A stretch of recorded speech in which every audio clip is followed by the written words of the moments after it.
एक तरफ आज काशी और मथुरा में मामला कोर्ट में चल रहा है, तो वहीं लखनऊ की टीले वाली मस्जिद को लेकर भी कोर्ट में मामला चल रहा है। इसके अलावा लखनऊ में एक और मस्जिद है जिसको लेकर के विवाद खड़ा करने की कोशिश की जा रही है। बीजेपी युवा मोर्चा के नेता अभिजात मिश्रा जो हाथ में लोटा लेकर के जलाभिषेक करने जाते हैं। अभिजात भाई, ये मामला क्या है? कौन सी मस्जिद है? किसमें आप जलाभिषेक करना चाहते हैं? इसको जो है मुस्लिम समाज जो है टीले वाली शिवालय वाली मस्जिद कहता है, बल्कि ये शिवालय है।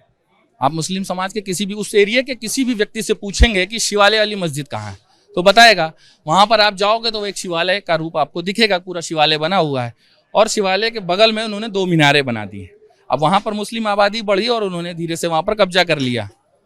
तो कब्जा करने के बाद से लगातार वो लोग अब वहां पर नमाज पढ़ने लग गए और ये विषय जैसे ही हम लोगों के संज्ञान में आया तो हम लोगों ने इस विषय को उठाया कि भाई ये तो गलत तरीका है, आप हमारी जमीन पे या हमारे जो मठ और मंदिर हैं उस पर कैसे कब्जा कर सकते हो। और इस प्रकार का यही मंदिर का नहीं है, इस देश के अंदर विदेशी आक्रांताओं ने लगभग 50,000 के लगभग, जिनकी पूरी सूची हम लोगों के पास में है, तो ऐसे मठ मंदिरों को ध्वस्त किया, वहाँ पर महज जिद्द का रूप दिया। वो मस्जिद नहीं है, उन्हें मस्जिद कहना अपमान होगा मस्जिद का, वो महज जिद्द है जिसको आपने किसी भी धर्म के अनुयायियों का अपमान करने के लिए तोड़ करके बनाया। तो मुस्लिम समाज से मेरा आग्रह है कि वो लोग स्वेच्छा से हम जो भी हमारी ये इस प्रकार की जो भूमियाँ हैं उनको वापस कर दें। और बहुत दिन भाईचारे की बात करते रहे, अपना भाई बने रहे, हम लोग चारा बने रहे। अब थोड़े दिन आप भी भाई बन करके दिखाइए, अपना हृदय बड़ा करके दिखाइए। हम लोगों ने बड़ा हृदय करके देश के टुकड़े तक का करवा लिए और उफ भी नहीं किया कि देश का बंटवारा हो गया। तो आपको कम से कम इतना तो करना चाहिए कि जो हमारी आस्था के केंद्र हैं उनको हमें वापस कर दें। एक सवाल अभिजात भाई है कि कितनी पुरानी मस्जिद है, कितना पुराना शिवालय, इसका हिस्टोरिक फैक्ट क्या है? 100 साल से पुराना मंदिर है, वो 100 साल से भी अधिक पुराना मंदिर है और यहाँ पर लगभग 50 साल 60 साल से जो है यहाँ पर ये लोग कब्जा किए हुए हैं। जितना जो मुझे जानकारी मिली है 3-4 दिन के अंदर, 5 दिन के अंदर, उसमें मुस्लिम समाज के लोगों से भी मेरी बात हुई। बहुत सारे लोगों ने बताया भी कि हाँ उसमें पहले जो है कभी हुआ करती थी और एक दौर ये भी था कि वहाँ पर नमाज भी पढ़ी जा रही थी। शुरुआत में जब मस्जिद उसमें एंट्री हुई है तो उसमें नमाज भी पढ़ी जा रही थी और पूजा भी की जा रही थी, लेकिन फिर धीरे धीरे वहां पर कुछ उपद्रवी तत्वों ने उन लोगों को बाहर निकाला। सवाल ये है ना कि 1991 वर्शिप एक्ट कहता है कि आज़ादी के बाद जिसका जो धार्मिक स्टेटस था वो रहेगा, और अगर आपको लगता है कि वो कभी शिवालय था, मंदिर था, तो वो मामला कोर्ट में जाना चाहिए। आप सीधे अगर लोटा लेके जाएंगे तो सांप्रदायिक सौहार्द तो बिगड़ेगा। तो कहाँ गए? जैसे ही पुलिस प्रशासन ने बताया कि ऐसा ऐसा माहौल हो सकता है तो हम लोग रुक गए। नहीं तो हम लोग भी जाना चाह रहे थे कि अंदर जाकर के वहाँ पर पूजा पाठ होती थी, वहाँ पर मूर्तियाँ थी, शंकर जी का शिवलिंग था, तो वहाँ जाकर के हम लोग अभिषेक करने के लिए जा रहे थे।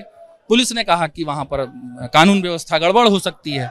तो हम सभी लोग एक शहर के संभ्रांत नागरिक होने के नाते और हम लोगों ने अपने विषय उसको रोका और अब हम पूरी कानूनी कार्रवाई के माध्यम से पूरी लड़ाई लड़ेंगे और उस पर निश्चित रूप से विजय प्राप्त करेंगे। और फिर तो जलाभिषेक करने का इसके बाद कोई प्लान नहीं होगा? अगर आप लड़ना होगा तो आप कोर्ट जाएंगे? के माध्यम से करेंगे पूरा, कोर्ट के माध्यम। तो हम ये कह सकते हैं कि अभिजात मिश्रा इस मामले में एक और याचिका दायर करेंगे और एक और मस्जिद पे दावा निश्चित रूप से करेंगे। और यही नहीं है, देश के अंदर लगभग 50,000 ऐसे मठ मंदिर हैं जिन्हें विदेशी आक्रांताओं ने ध्वस्त किया था। वो एक आप देख रहे हो कि अभी कानपुर के अंदर भी कल या परसों की खबर होगी कि 7 ऐसे मंदिर थे जिस पर मुस्लिम समाज के लोगों ने अपना ताला डाल दिया था। तो हमारी लड़ाई मुस्लिम समाज से नहीं है। मुस्लिम समाज के बीच में इस प्रकार के जो भूमाफिया हैं जो मठ और मंदिरों पर कब्जा कर लेते हैं, हमारी लड़ाई ऐसी प्रवृत्तियों से। एक आखिरी सवाल ये है कि अचानक काशी, अचानक मथुरा, अचानक टीले वाली मस्जिद और अचानक आपको शिवालय याद है। 50-60 साल से अगर कोई चीज़ है, स्टेटस को वहाँ एक तरह से है, तो फिर आप लोगों को अचानक इन 1 महीने में ही सब कुछ क्यों याद है? ये अचानक कुछ नहीं है भाई साहब। आपको लगेगा राम मंदिर का मुद्दा जो क्या अचानक का था? 500 साल से वहाँ पर कितने लाखों लोगों ने बलिदान दिया। तो लड़ाई एक दिन के लिए भी रुकी नहीं है। जैसे जैसे चीज़ें सामने आती जा रही हैं वैसे वैसे चीज़ें हम लोग उसको करते जा रहे हैं और कोई भी 1 इंच भी जमीन हम लोग छोड़ने वाले नहीं है। अपनी सारी जमीन लेंगे। किसी दूसरे की हमको जमीन चाहिए नहीं, किसी दूसरे का हक हमें चाहिए, लेकिन अपना हक हम छोड़ेंगे भी नहीं। तो देखिए, हाथ में ये लोटा लेकर के जलाभिषेक करने जा रहे हैं अभिजात मिश्रा को पुलिस ने रोका। वो फिलहाल रुक गए और उनका दावा ये है कि एक मस्जिद है जिस पर शिवालय होने की वो बात कहते हैं और कहते हैं कि वो इस मामले में अब कोर्ट का रुख करेंगे।